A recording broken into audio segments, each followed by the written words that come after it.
আবহে চাকরির বাজার মন্দা। অ্যাকাউন্টেন্সিতে ফার্স্ট ক্লাস পেয়েও কাজ জোটাতে পারেনি শুভ। কিন্তু অতিমারিতেও ডানা মেলেছে প্রেম।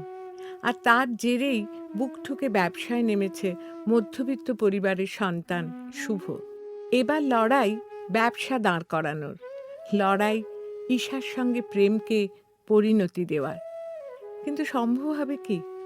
রৌনক বড় ব্যবসায়ী, হাত অনেক লম্বা। শুভর পিছনে হাত ধুয়ে পড়েছে সে।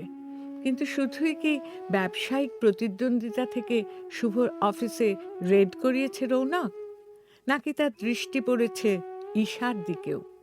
কিছুই বুঝতে পারছে না শুভ। উল্টে চোরাবালিতে ডুবে যাচ্ছে ক্রমশ।